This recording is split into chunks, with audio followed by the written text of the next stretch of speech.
Hello मेरे प्यारे दोस्तों, कैसे हो आप सब। स्वागत है आप सभी का आपके अपने यूट्यूब चैनल ऑनलाइन पे। दोस्तों, आज का लेक्चर लेसन नंबर 6 होने वाला है, क्योंकि मैं बता देता हूँ लेसन नंबर 5 मैं ऑलरेडी अपलोड करवा चुका हूँ।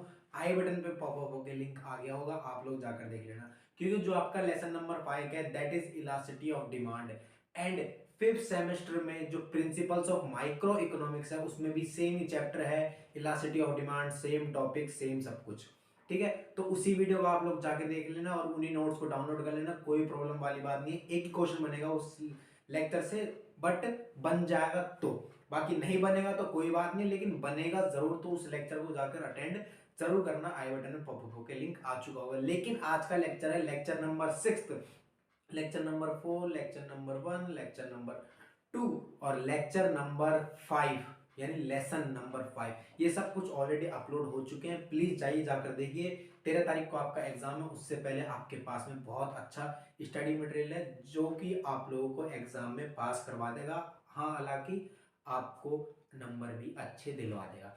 ठीक है मेरे प्यारे दोस्तों, तो चलिए दोस्तों वीडियो को शुरू करते हैं, लेक्चर को शुरू करते हैं बिना किसी के साथ। और अगर आप लोग हमारे चैनल पर पहली बार आए हो तो प्लीज चैनल को अभी सब्सक्राइब कर दो, साथ में बेल आइकन बन करना और वीडियो को लाइक करके हर जगह शेयर करना मत भूलना दोस्तों।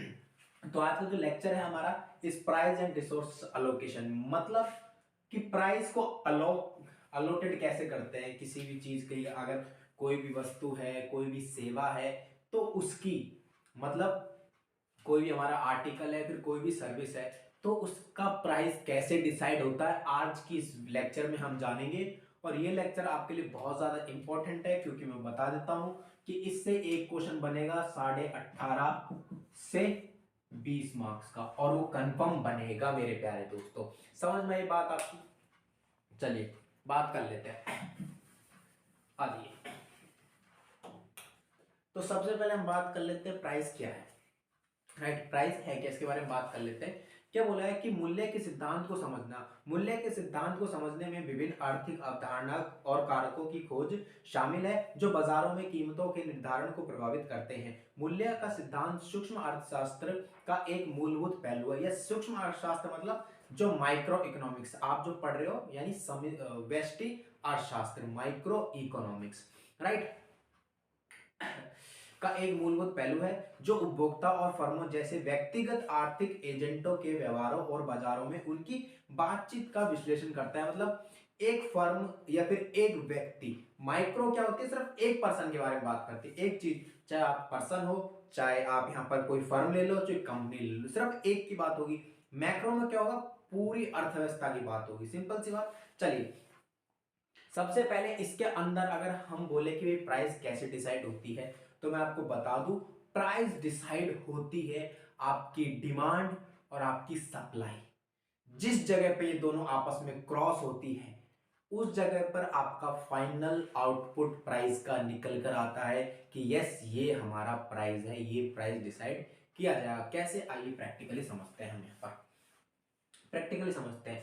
लाइक कैसे, समझो कि भैया डिमांड, एक कोई पर्सन है जिसने डिमांड कर दी किस चीज की, भाई उसने डिमांड कर दी कि भैया उसे 100 शर्ट चाहिए, 100 शर्ट्स चाहिए। क्या चाहिए? 100 शर्ट्स चाहिए, राइट। लेकिन अब बात करें कि भाई सप्लाई, जो सप्लायर है, क्या उसके पास में 100 पूरी शर्ट है? बिल्कुल है। वो कह रहा है कि हाँ जी, मेरे पास में पूरी 100 शर्ट्स है।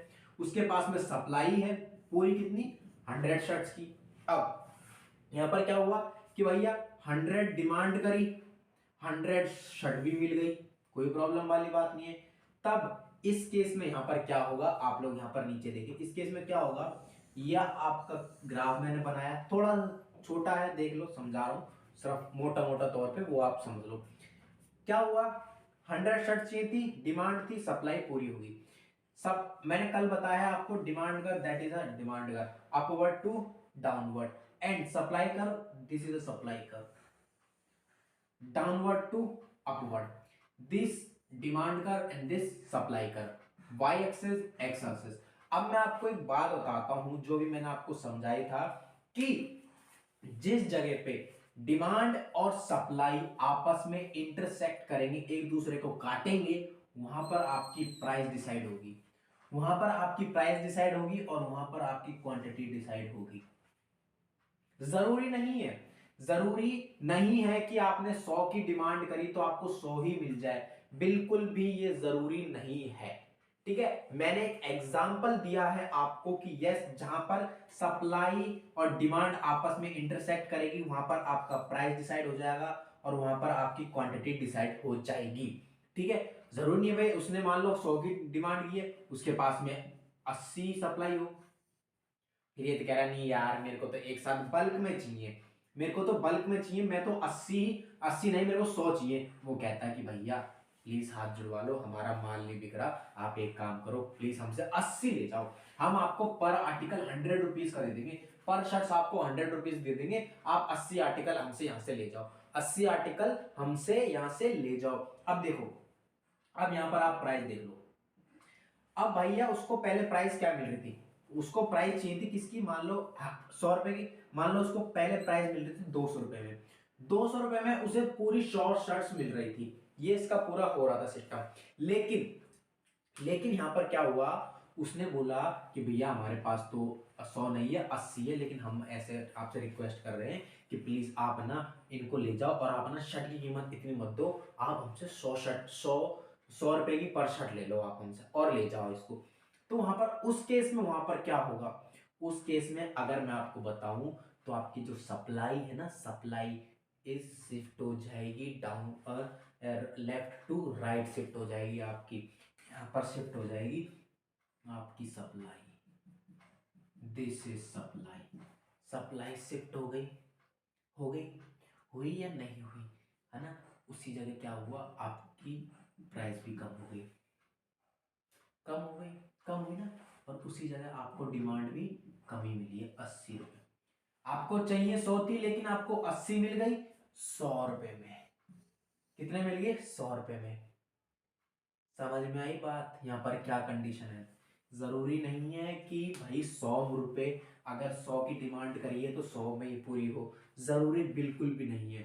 हाँ, अगर उस सप्लायर के पास में उसकी कीमत मतलब उस पे उसका स्टॉक कम है तो वहां पर वो प्राइस कम करके देगा, कि बोलेगा हाथ जोड़ेगा रिक्वेस्ट करेगा कि प्लीज हमसे ले जाओ हमारा माल नहीं बिक रहा है, तब उस केस में उसको जो डिमांड करता है जो उपभोक्ता है उसको यहाँ पर प्रॉफिट हो जाएगा इस केस में, और ये रियलिटी है, इस केस में उसको प्रॉफिट होता है। ठीक है, आज ये छोटी सी डेफिनेशन समझाई मैंने आपको, डेफिनेशन सप्लाई और डिमांड के थ्रू समझाया कि भैया प्राइस कैसे डिसाइड होता है, राइट। आज ये हाँ, अब पूरी थ्योरी पढ़ लेते हैं इसकी।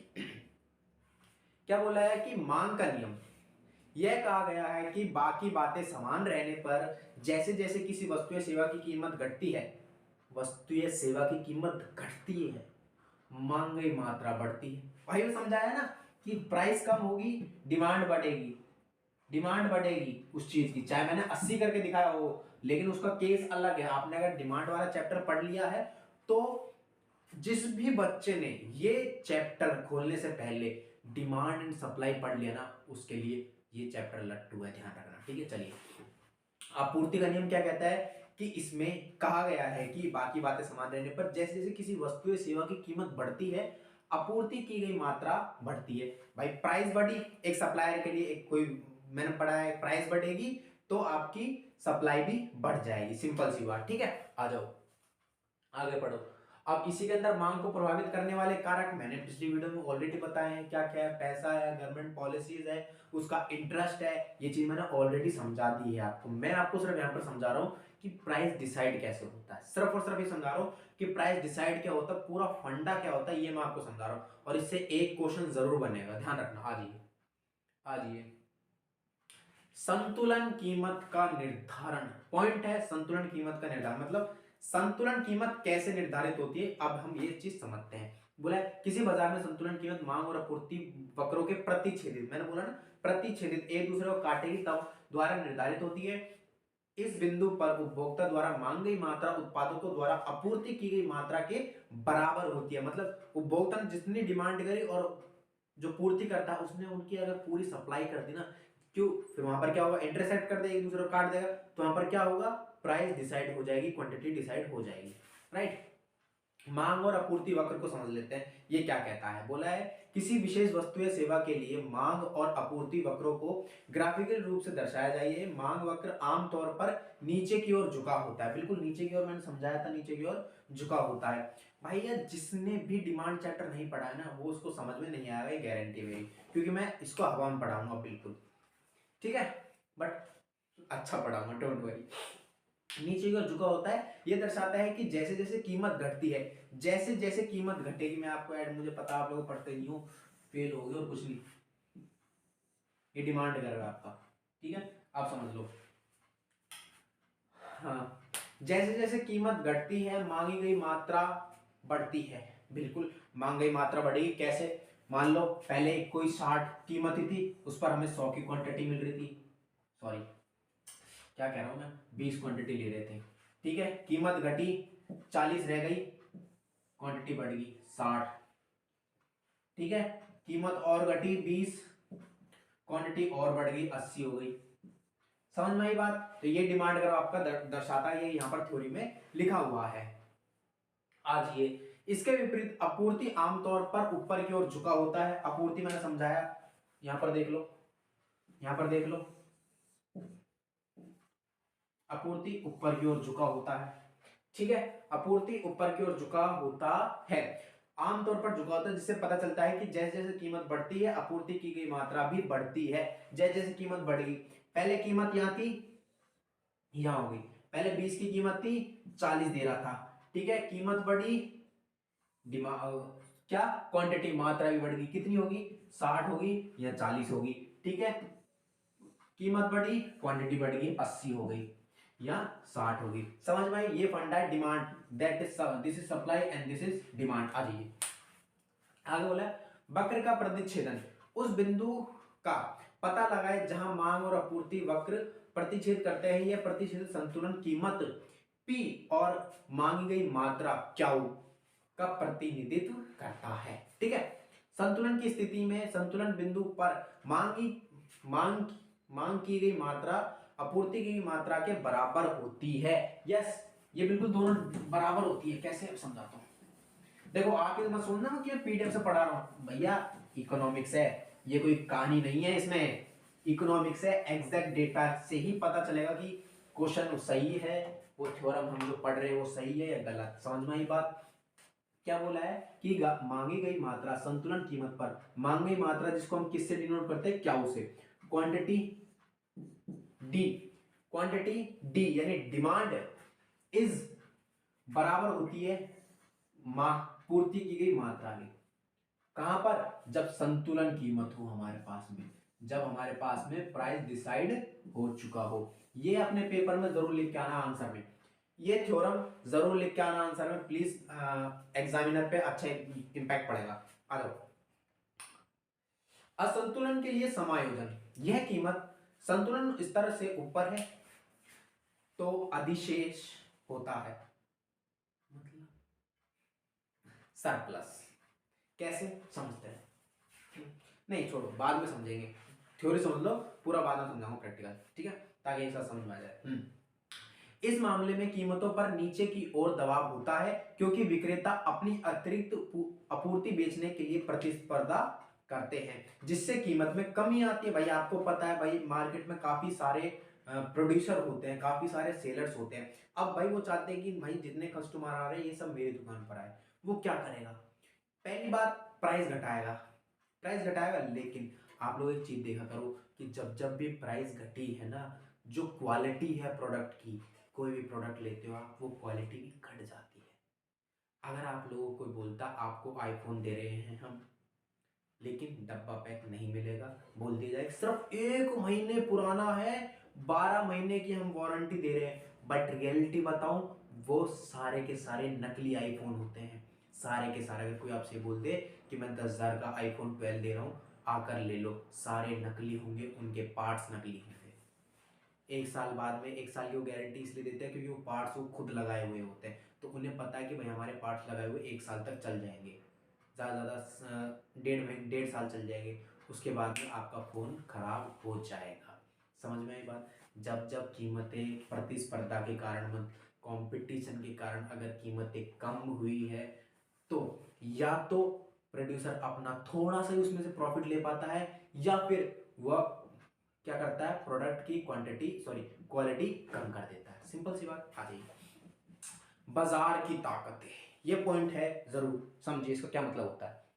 बोला बाजार की शक्तियों के कारण कीमतें संतुलित स्तर पर समायोजित हो जाती है। समायोजन प्रक्रिया तब होती है जब खरीदार और विक्रेता बदलती परिस्थितियों का प्रतिनिधित्व करते हैं। जैसे जैसे कीमत संतुलन की ओर बढ़ती है, मांग और आपूर्ति की मात्रा एक हो जाती है। मतलब जैसे जैसे कीमतें बढ़ती चली जाएगी, एक स्टेज ऐसी आएगी जिस जगह पे आपकी डिमांड और सप्लाई आपस में इंटरसेक्ट कर जाएगी।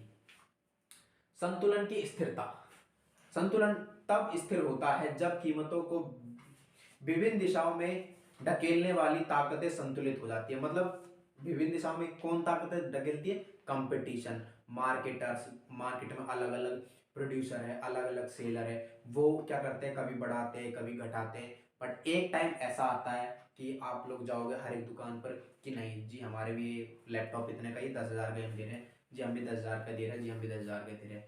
वहां पर क्या होगा, आपके पास में फिर अपना चॉइस होगी कि आप इससे लो, इससे लो, इससे लो।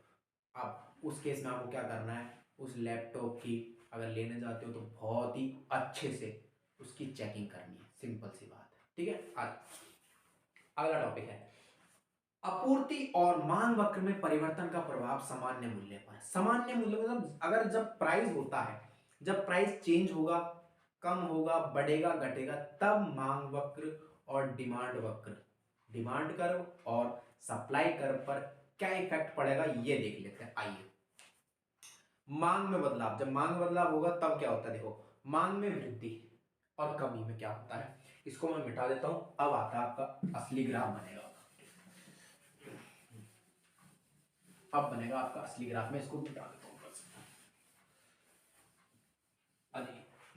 मांग में वृद्धि का होगी, यदि मांग में वृद्धि होती है तो मांग वक्र दाईं ओर स्थानांतरित होता है, हो जाता है।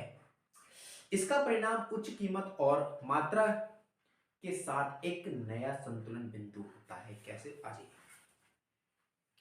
क्या बोला इन्होंने, क्या बोला है, मांग में वृद्धि। आइए ये समझिए पूरा, एक्स और वाई ये है। बोला है डिमांड कर्व आगे की ओर खिसक जाता है, मांग में वृद्धि होती है। कैसे? भैया हमारे पास में एक कीमत थी क्या, 60 रुपए की, 60 रुपए की कीमत थी हमारे पास में, और हम 60 रुपए में ओनली क्या कर रहे थे, 40 वस्तुओं का उपभोग कर पा रहे थे। ठीक है। और ये रहा आपका डिमांड कर्व। डिमांड कर्व हो गया, ऊपर से नीचे की ओर हो गया, अपवर्ड टू डाउनवर्ड। ठीक है। लेकिन यहां पर क्या बोला है कि अगर डिमांड, मांग में वृद्धि, मांग में वृद्धि कैसे होगी, यहां पर होगी, मांग में वृद्धि होगी। अब देखो मांग में वृद्धि होगी, लेकिन आपसे बोला जाए कि कीमतें भी कम हो गई, ये आपकी हमने कीमतें कर दी कम, 60 से 40 रहेगी, और इस केस में आप 100 वस्तुएं खरीद पा रहे हो। तब देखो ये क्या हुआ, ये डिमांड कर्व यहां पर क्या हुआ, थोड़ा बढ़ गया आगे। सिंपल सी बात है, लेफ्ट टू राइट शिफ्ट हो गया आपका, आगे की ओर खिसक गया। ठीक है। आ जाओ, इसी को उल्टा कर लो, इसी को ना अब उल्टा कर लो मांग में कमी के कारण। कैसे? देखो पहले थे कीमतें 40, तब वो 100 क्वांटिटीज ले रहा था। ठीक है। ये थी पहले कंडीशन। भाई फर्स्ट कंडीशन आपको समझा दी, अब सेकंड कंडीशन समझो, जब मांग में कमी होगी। कैसे? 40 थी, 100 क्वांटिटी खरीद रहा था वस्तु की, लेकिन क्या हुआ, प्राइस बढ़ गई, क्या होगी 60, वहां पर क्या हुआ, क्वांटिटी कम हो गई। क्वांटिटी कम हुई ना, तो एक प्राइस तो ये डिसाइड होगी भैया कि अगर मांग घटेगी, अगर प्राइस बढ़ेगी तो मांग घट जाएगी। कैसे? अगर भैया हम मांग घटी, मान के चलो आप प्राइस को हटा दो, थोड़ी देर के लिए प्राइस को हटा दो, आपको पता है कि आपने भैया 25 आईफोन बना दिए, मार्केट में तो डिमांड ही नहीं है आईफोन होगी, कोई आईफोन ले नहीं रहा, कोई सैमसंग के फोन खरीद रहा है जिसमें 5-5 कैमरे, जिसमें पेंसिल भी आ रही है, फोल्डिंग वाले खरीद रहे हैं, कोई फोल्ड वाले खरीद रहे, फ्लिप वाले खरीद रहे हैं, है ना, आईफोन कोई खरीद ही नहीं रहा। बेचारा प्रोड्यूसर क्या करे अब यहाँ पर, प्रोड्यूसर क्या करे, पहले तो भैया अच्छा भला 100 बेच रहा था 40 रुपए में, डिमांड कम हो गई भैया, लोग डिमांड ही नहीं कर रहे इनकी आईफोन की। उसने क्या किया बेचारे ने, प्राइस बढ़ा दी, डिमांड कम प्राइस बढ़ गई। डिमांड कर क्या हुआ, डिमांड कर अब यहाँ पे डिमांड 1 है और ये D2 बन गया, कैसे, राइट टू लेफ्ट शिफ्ट हो गया। ये फंडा था इसका, ये फंडा था डिमांड का। अब इसका पूर्ति भी हम समझ लेते हैं इसी में, बिना पढ़ाए बिना थ्योरी पढ़े पूर्ति भी समझ लेते हैं आदि। पहला केस, जब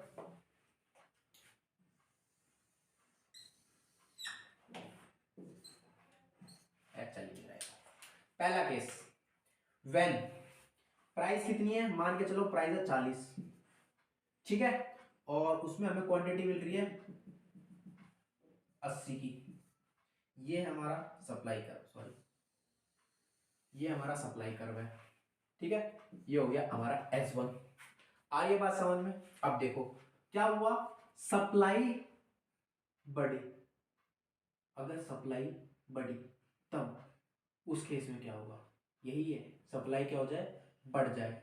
डिमांड तो है लेकिन सप्लाई बढ़ जाए, उसने सप्लाई यहाँ पर 40 रुपए में 80 वैल्यू सप्लाई कर रहा, ठीक है, यहाँ पर क्या हो रहा है, सप्लाई बढ़ गई, कितने कर रहा, मान के चलो 80 का डबल 60, है ना, ये कर दी इसने सप्लाई।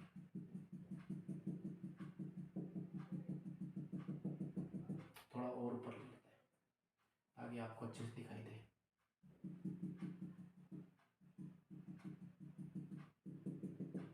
ये कर दी इसने सप्लाई, कर दी 160, 40 का दुगुना 80 में प्राइस बढ़ गई। पहला केस, जब सप्लाई बढ़ जाए, फर्स्ट केस में यहां पर लिख रहा हूं क्या, जब सप्लाई इंक्रीज हो जाए, यहां क्या होगा, तो आप लोग यहां देखोगे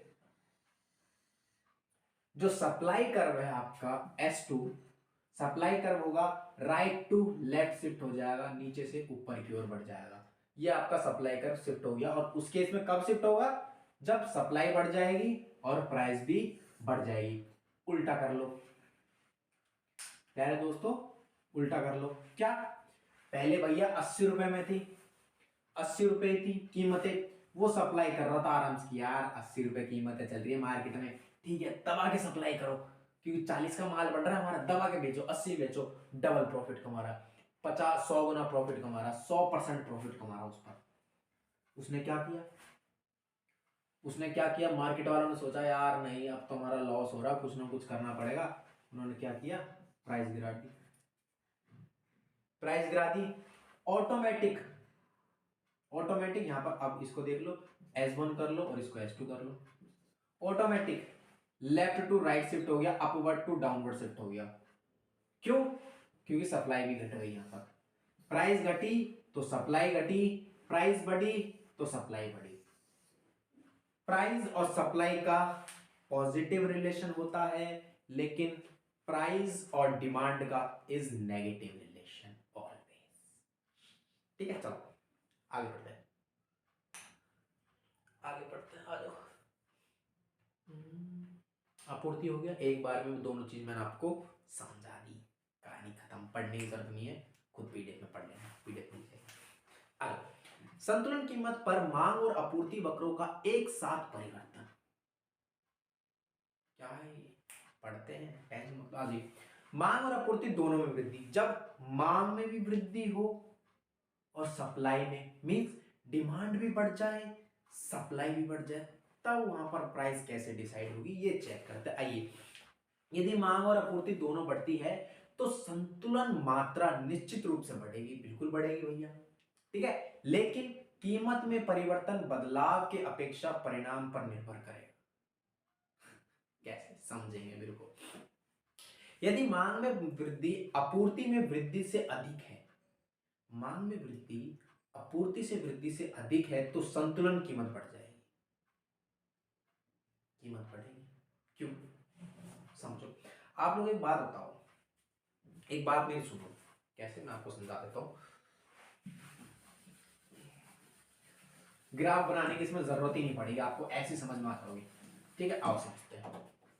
क्या बोला है कि अगर मांग में वृद्धि, जो सप्लाई में वृद्धि हुई है, जो सप्लाई इंक्रीज हुई है उससे ज्यादा है, तो जो कीमतें हैं वो बढ़ेगी। अब वो कैसे बढ़ेगी, यहां देखो भैया, आपको पता है। आप अब यहां पर इस क्वेश्चन में देखो, आपको खुद को प्रोड्यूसर बनना है। इस क्वेश्चन को समझना, खुद प्रोड्यूसर बन जाओ। कह रहा हूं मैं प्रोड्यूसर बन गया, मैं बोलता हूं मैं प्रोड्यूसर बन गया। मैं भैया क्या बनाता हूं, मान लो चेयर्स बनाता हूं। क्या बनाता हूं मैं, चेयर्स बनाता हूं, चेयर्स। ठीक है, देखो मार्केट में डिमांड कर रहे हैं मेरी चेयर्स की, जो अच्छी है, बहुत बेस्ट क्वालिटी की है। जो डिमांड कर रहे हैं लोग मेरे चेयर्स की, मान लो उन्होंने मांगी भैया हमें 1000 चेयर की डिमांड हो रही है, बट किसी कारण से मेरे पास में ओनली ओनली 500 चेयर्स है, 500 चेयर्स है। ओके, अब जरा ध्यान से सुनिएगा, गौर फरमाइएगा। अब इन 1000 चेयर को खरीदने के लिए जिन बंदों ने डिमांड की ना, वो मान लो 5 फर्म है, 5 फर्म है, 5। इन चेयरों को, मेरी चेयरों को खरीदने के लिए भी 5 फर्म है यहां पर। क्या है, 5 फर्म्स है यहां पर। ठीक है कि नहीं, हम तो हमें भी चाहिए, हमें भी चाहिए।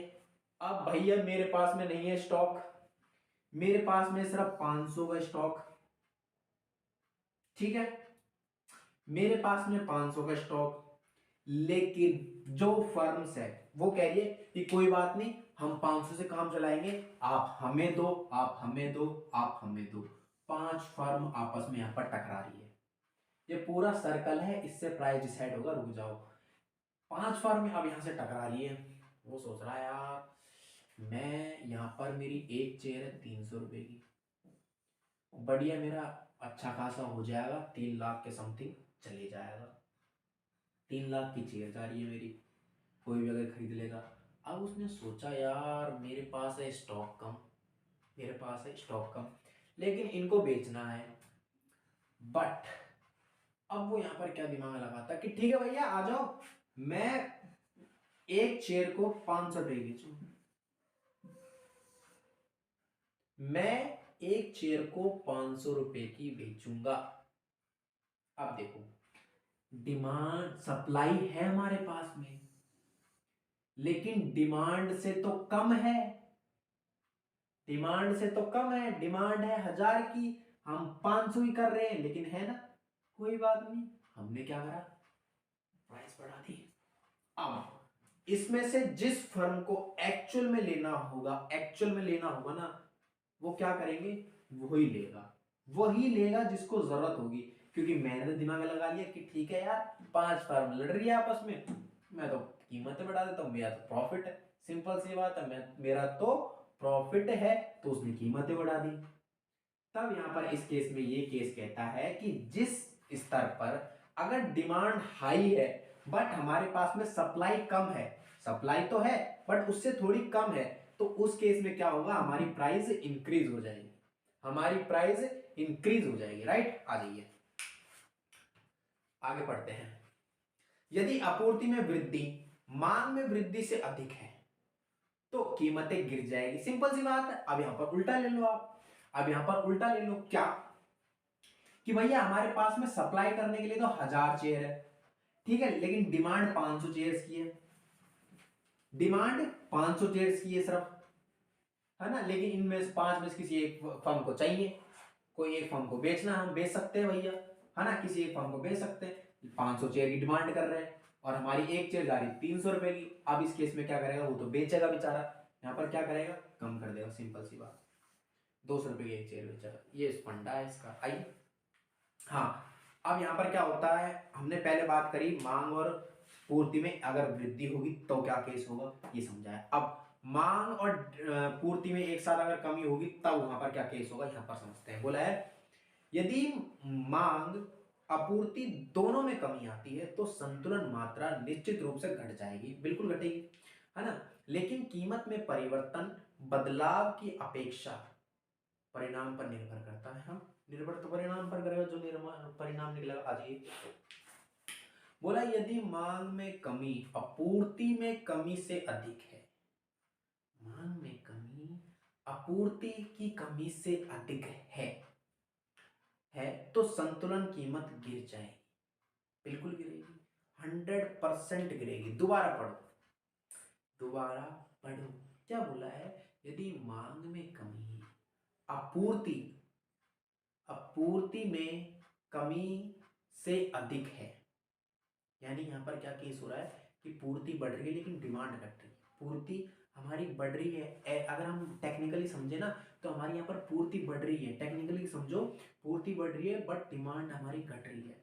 समझो, दोबारा पढ़ो, दोबारा पढ़ो। बोला है यदि मांग में कमी पूर्ति में कमी से अधिक है, मांग में जो कमी हुई है, मांग में जो कमी हुई है, मान लो ढाई, हमारी मांग में कमी हुई है 200 की, समझो मांग में कमी हुई है 200 की, है ना, लेकिन सिर्फ पूर्ति में तो 300 की कमी आई है, लेकिन डिमांड में ज्यादा कम हो गया ना, मतलब डिमांड हमारे पास में इतने की है और पहले भाई 500 की इसकी पूर्ति थी कर रहे थे और 500 की इसकी डिमांड थी, 500 से 200 गिर के आ गई, 500 से 300 गिर के आ गई, लेकिन इसमें तो ज्यादा है ना, डिमांड में कमी ज्यादा है ना, डिमांड तो कम है, सिंपल सी बात है, डिमांड तो कम है ना, लेकिन पूर्ति हमारे पास में ज्यादा है, लेकिन हमें हमारा स्टॉक बेचना है, नहीं बेचना, बिल्कुल बेचना है, तो क्या करेंगे, कीमतें गिरेगी, वही बात समझाइए अभी।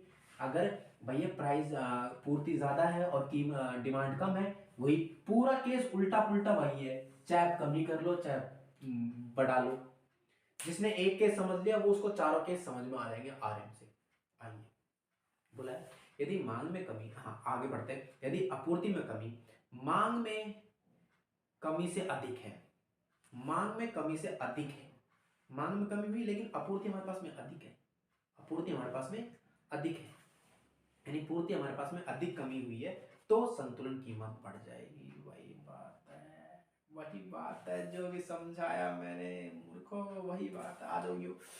तो दोनों स्थिति में संतुलन मात्रा कम हो जाती है, दोनों स्थिति में संतुलन मात्रा कम हो जाती है। कैसे, आइए समझते हैं, ग्राफ समझते हैं। 2 पॉइंट आराम समझ में आ गया आपको। आगे तीसरा पॉइंट क्या कहता है कि मांग में वृद्धि और आपूर्ति में कमी। एक केस यहां पर समझिए, अब तीसरा केस आप लोग यहां पर समझिए कि आइए ग्राफ की सहायता समझेंगे। ठीक है, ये हो गया हमारा सप्लाई का, ये हो गया हमारा डिमांड का, ठीक है, ये हमारी प्राइस डिसाइड होगी यहाँ पर, ये क्वांटिटी, ये प्राइस एंड ये quantity, X axis Y axis 0, ठीक है, यहाँ पर ये चीज डिसाइड हुई, लेकिन यहाँ पर क्या बोला है कि डिमांड में तो क्या हो, वृद्धि हो, जब डिमांड में वृद्धि होती है तो किस तरफ शिफ्ट होता है, राइट की तरफ। अरे यार इतनी छोटा मत बना, मत बना, मत बना, रुक जाओ, इतने पास में नहीं करेंगे यार, ताकि अच्छे से बनना चाहिए हमारा। डिमांड में ये वृद्धि हुई है भैया, ठीक है, ये क्या हुई है, हमारी डिमांड में वृद्धि हुई है। अब इस साइड में क्या होगी, सप्लाई में कमी होगी, सप्लाई कम लेकिन हमारे पास में डिमांड ज्यादा है, वही चीज जो हमने अभी समझी थी ना, तब यहाँ पर क्या होगा, आपका प्राइस P1 हो जाएगा, प्राइस बढ़ जाएगा, और देन क्वांटिटी, उसके लिए भी क्वांटिटी बढ़ जाएगी, किनके लिए, उपभोक्ताओं के लिए, उपभोक्ताओं के लिए बढ़ेगी, आपके लिए प्रोड्यूसर के लिए नहीं बढ़ेगी, उपभोक्ताओं के लिए बढ़ेगी, बट उपभोक्ताओं के लिए कीमत भी बढ़ेगी। ये एक फंडा था यहाँ पर, ठीक है, ठीक है, समझ में आई बात। आइए अगला पढ़ लेते हैं, अगला क्या बोला है कि मांग में तो कमी होगी लेकिन पूर्ति में वृद्धि होगी। ये अब इसको उल्टा कर लो आप लोग, इसको कुछ मत करो, थोड़ा सा उल्टा कर लो, कैसे, आ जाइए,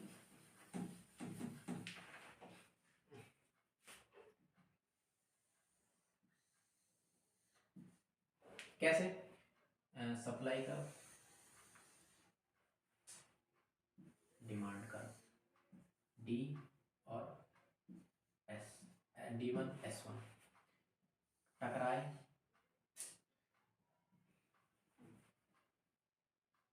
जिस जगह टकराए प्राइस डिसाइड, क्वांटिटी डिसाइड होगी, डिसाइड प्राइस एंड क्वांटिटी आपकी यहाँ पर डिसाइड होगी। दिखाई दे रहा है आपको, ये दिखाई दे रहा है, नहीं दे रहा, यहाँ पर देखो, अब यहाँ पर क्या हुआ, अब यहाँ पर क्या हुआ कि डिमांड क्या हो रही है, आपको पता है यहाँ पर क्या हो रही है, डिमांड घट रही है, क्या हो रही है, डिमांड घट रही है, डिमांड घट रही, आ जाओ, मेरे कानों कुछ प्रॉब्लम हो गई, डिमांड घट रही, लेकिन किंतु परंतु क्या हुआ, पूर्ति बढ़ रही है, यहां पर क्या हुआ, पूर्ति बढ़ रही है, आइए पूर्ति बढ़ा दी,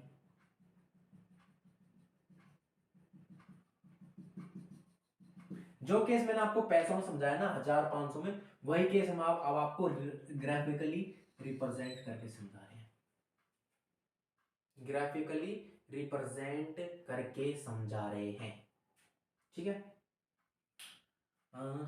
हैं, oh shit shit shit shit shit shit, sorry sorry sorry sorry sorry sorry sorry sorry, please माफ कर दो, माफ कर दो, माफ कर दो, यहाँ पर ये तो कमी होगी ना, गलती होगी, आई भाई, डिमांड में क्या होगी, कमी है ना, लेकिन पूर्ति में वृद्धि हो रही है, क्या हो रही है हमारी पूर्ति में, मैंने थोड़ा ग्राफ इस साइड बना दिया, हमारी क्या हो रही है, पूर्ति में वृद्धि हो रही है, हल्की सी वृद्धि हुई है, कैसे भी करके चलो, क्योंकि हमें प्राइस घटानी है यहाँ, ठीक है। पहले प्राइस ये थी, अब देखो प्राइस हमारी घटेगी, क्योंकि पूर्ति में, डिमांड में कमी हुई है और पूर्ति हमारी बढ़ी है, ये जो पूर्ति है ये हमारी बढ़ी है, ठीक है। यहाँ पर थोड़ा सा गड़बड़ होगी, कोई नहीं, आप समझ जाओगे, जिसने वो 500 वाला 500 1000 वाला सिस्टम समझ लिया ना, उसको ग्राफ समझने की जरूरत नहीं है, क्योंकि मैंने सिर्फ आपको दिखाया कि आपको ग्राफ पे कैसे बना के दिखाना है, मेरे पास में स्केल नहीं है इसलिए थोड़ा सही से बन नहीं पा रहा,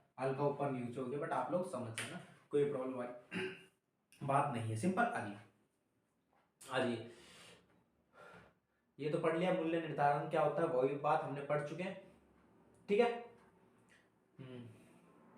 मूल्य निर्धारण पढ़ लिया, हाँ एक सेकेंड, मूल्य निर्धारण तो पढ़ लिया हमने, बट अब हम पढ़ लेते हैं price selling, price ceiling, price ceiling, price ceiling, मतलब इस केस में ना क्या होता है, एक लास्ट केस है हमारा, क्या, आइए देखते हैं लास्ट केस और हमारा चैप्टर खत्म, price ceiling and price floor. इस केस में क्या होगा, इस केस में क्या होगा ये पढ़ते हैं, ठीक है, आ जाओ। मूल्य, मूल्य सीमा की विशेषता और प्रभाव, अधिकतम मूल्य प्रतिबंध, इसको हटाइए, इसको हटाइए, इसको हटाइए, इसको हटाइए, इसको हटाइए।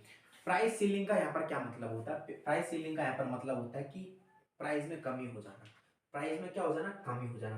अब प्राइस में कमी है ना, यहाँ पर क्यों होगी, यहाँ पर प्राइस में कमी क्यों होगी, जब हमारे पास में सप्लाई स्थिर है, जब हमारे पास में सप्लाई तो उतनी है कि है उतनी है, लेकिन हमारे पास में यहाँ पर क्या है, डिमांड हाई हो रही है, हमारी हमारी क्या हो रही है, डिमांड हाई हो रही है, कैसे समझो, आओ आओ समझो, सप्लाई डिमांड, प्राइस होगी प्राइस क्वांटिटी, ये था हमारा पहला केस, ये था हमारा पहला केस। दूसरा केस, प्राइस सेलिंग का मतलब प्राइस में कमी होगी, प्राइस कम होगी, आपको पता है कि यार अगर प्राइस कम हो गया, मैं राइट रेड पेन से लिखता हूं कि अगर प्राइस कम हुआ तो क्या सिस्टम होगा, यहाँ पर प्राइस कम, प्राइस कम, प्राइस कम, प्राइस कम, प्राइस कम, प्राइस कम, क्वांटिटी ज्यादा, क्वांटिटी ज्यादा, क्वांटिटी ज्यादा, ये प्राइस वन कम हो गया। अब एक चीज समझाऊं आपको, जो ये गैप आपको दिख रहा है ना इतना बड़ा, ये जो इतना बड़ा आपको गैप दिख रहा है, छोटा सा, या आप यहां से यहां ले लो, चाहे यहां से यहां ले लो, चलो यहां से यहां ले लेते हैं क्योंकि यहां हमने क्वांटिटी अब बढ़ाई है हमें, ठीक है। यहां से यहां जो आपको गैप दिख रहा है ना, इसको ही कहते हैं शॉर्टेज, ये आपको समझाना था कि शॉर्टेज कब आती है, शॉर्टेज कब आएगी हमारे पास में, तब हमारे जब हमारी प्राइस कम होगी लेकिन हमारी क्वांटिटी डिमांड बढ़ जाएगी, समझ में आई बात, आई बात समझ में, ये बात समझाना चाहता था मैं आपको, है ना। इसी का उल्टा सिस्टम ले लो आप, प्राइस फ्लोर का, प्राइस प्राइस फ्लोर को इसको पलट जाओ, यहाँ पर प्राइस फ्लोर पे यहाँ पर पलट जाओ आप, कैसे, यहाँ पलट लो, प्राइस फ्लोर पे यहाँ पलट लो इसको, कैसे, आ जाओ, केस हम जल्दी से खत्म करवा देते हैं यार, सिंपल बात खत्म। हाँ, मान लो P1 हमारे पास में ये है, हमारे पास में प्राइस इतनी थी तब हमारे पास में क्वांटिटी इतनी थी। जब हमारे पास में प्राइस इतनी थी तब हमारे पास में क्वांटिटी इतनी थी, देन उसके बाद में क्या हुआ, प्राइस फ्लोर हुआ। प्राइस फ्लोर हुआ तब उस केस में क्या होगा, तब उस केस में यहाँ पर क्या हुआ कि हमारे पास में जो ये वैल्यू निकल कर आई, कैसे छोटा, ऐसे नहीं समझ में आएगा आपको, मैं समझा ही देता हूँ सही से, दोबारा बना के समझा देता हूँ उसको, ठीक है। इसको हल्का सा यहाँ से मिटा देते हैं और इसको दोबारा समझ, अलग अलग उस पर समझ लेते हैं, वरना आप भी बोलोगे सर आप तो पागल हो गए। आइए, ये क्वांटिटी हो गई, ये प्राइस हो गई, हमारे पास में सप्लाई ये है, डिमांड है, हमारे पास में संतुलन कीमत है, लेकिन हमारे पास में प्राइस क्या हो रहा है, फ्लोर हो रहा है। क्या प्राइस फ्लोर होने का मतलब है प्राइस बढ़ गया, प्राइस बढ़ गया, P1 हो गया, प्राइस बढ़ गया, क्वांटिटी तो ये भी हो रहा है, ये भी हो रहा है, कोई प्रॉब्लम वाली बात नहीं है। ये बढ़ भी सकता है और ये घट भी सकता है, लेकिन आपको इस चीज पे ध्यान नहीं देना, हमें जो चीज समझनी है उस पे समझो सर, हमें जो चीज समझने वाले हैं हम वो समझो। क्या, जो ये प्राइस बढ़ा है, जो ये प्राइस बढ़ा है और जिसका ये आपको ये गैप जो दिखाई दे रहा है ना, ये गैप, दिस गैप, ये गैप आपका कहलाएगा सरप्लस। ये दो चीज समझानी थी, एक मैंने आपको समझाई शॉर्टेज कैसे होती है, एक शॉर्टेज और एक सरप्लस, ये दो चीज लास्ट का टॉपिक था, price floor and price ceiling, इन दोनों ही में खत्म। अब आपका लेक्चर पूरा कंप्लीट हो चुका है अच्छे से।